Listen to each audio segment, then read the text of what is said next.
আজানের আগে আসার পরে যখন বয়ান শুরু হয়েছে তখন উনি বয়ান করতেছে, আজান চলা অবস্থায় বয়ান স্থগিত ছিল।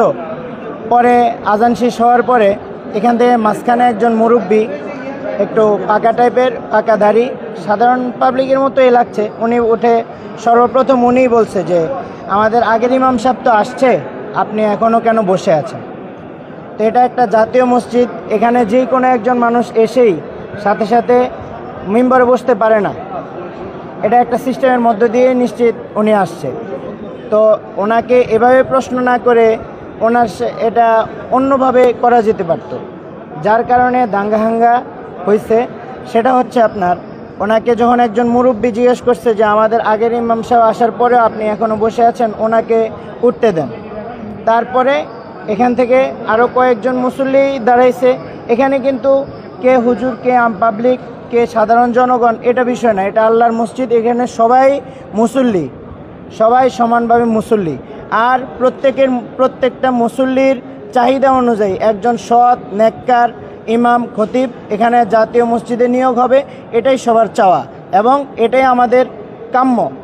সেই ক্ষেত্রে মানুষ বলতেই পারে যে আমাদের আগের ইমাম আসার পরে আপনি কেন বসে আছেন, কিন্তু এখানে কথা হচ্ছে যদি আগের ইমাম নামাজ না পড়ান তাহলে আগের ইমাম এখানে মিম্বর পর্যন্ত কিভাবে আসছে?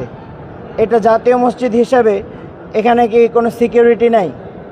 একজন মানুষ চাইলে সে মিম্বরে চলে আসবে, আবার একজন ইমাম যাকে নিযুক্ত করা হয়েছে ইনি বয়ান করা অবস্থায় অন্য একজন দাঁড়িয়ে বলবে আপনি এখানে কেন বসে আছেন, আগের ইমাম সাহেব আসছে।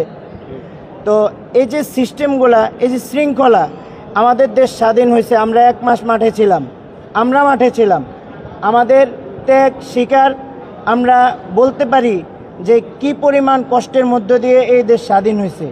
স্বাধীন হওয়ার পরেও একটা জাতীয় মসজিদে যদি সুশৃঙ্খলা ভাবে না চলে তাহলে তো আমাদের এই স্বাধীনতা কি হলো?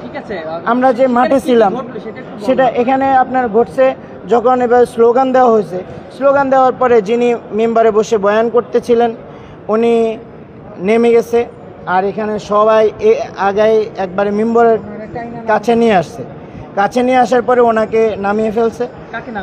যিনি বয়ান করতেছিলেন, যেই খতিব, উনি যে নতুন আসছে সম্ভবত সাদিক সাহেব নাম, আমরা তো আসলে শিওর বলতে পারি না, এখানে তো কোনো নাম ঘোষণা দেওয়া হয় না, সেই হিসেবে নামটা শিওর বলতে পারি না, সম্ভবত সাদিক সাহেব হতে পারে।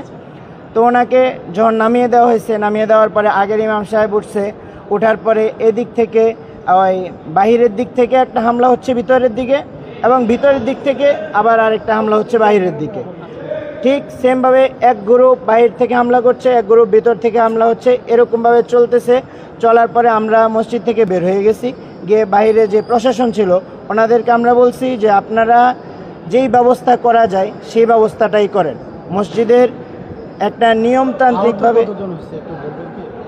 এখানে তো আসলে অনেক মানুষের ভিড় ছিল, সেই ক্ষেত্রে আহতর সংখ্যাটা আমি এখন যদি বলি সেটা আসলে আমি এটা মানে একটা অজ্ঞাত একটা কথা বলে তো লাভ নাই।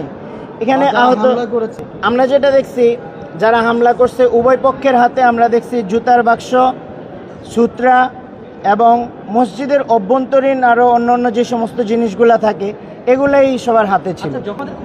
এই সমস্যাটা মূলত যেই খতিব নতুন এসে বসছিল, আজান শেষ হওয়ার পরে উনি যখন বক্তব্য শুরু করছিলেন তখনই ওনাকে একজন প্রশ্ন করছে যে আগের খতিব আসার পরে আপনি এখনো বসে আছেন কেন?